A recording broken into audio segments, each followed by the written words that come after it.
We became involved with Summit Carbon Solutions as a way to lower our carbon footprint. We have for years been looking at ways in the industry to get down to net zero carbon, and Summit Carbon Solutions is right here in Ames, and so it's just a perfect match for us. Ethanol makes a great partner for carbon capture and storage. The CO2 coming off of an ethanol plant is 98% pure CO2, and so all we have to do is remove the water, compress it, and put it in a pipeline, and it's ready for sequestration. We'll be able to capture, about 12 million tons of CO2 captured yearly. It's going to be a big plus for the atmosphere, local farmers, and ethanol plants. It's just going to make the agriculture community here in Iowa that much stronger.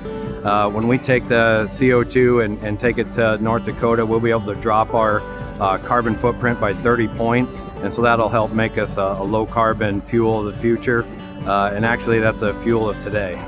Across all sectors of the economy, demand is growing for lower carbon products. In an ethanol plant, if we can improve the sustainability profile and reduce emissions, they're going to produce products for feed, fuel, and industrial use that will all have higher values across the supply chain. The products that the ethanol plants produce are worth more if they're produced at a more sustainable facility, and that trickles down to the farmers that sell corn to the plant, as well as local landowners and communities that benefit from all the services and the employment that ethanol plants provide to rural communities. We have the solution today to start cleaning up this atmosphere. What our challenge has been is to go back to that landowner or a farm that I own with someone else and explain to them the reasons that we need to do this. There's too many myths out there. There's too many myths about utilities, underground or above ground. We drive combines over it and we plow over it and we do all these things over the top of a pipeline. In a few years, most people won't know that these pipelines are under there. And actually, if most people knew how many pipelines were actually running underground that benefits the public, they would be incredibly surprised what's actually out there.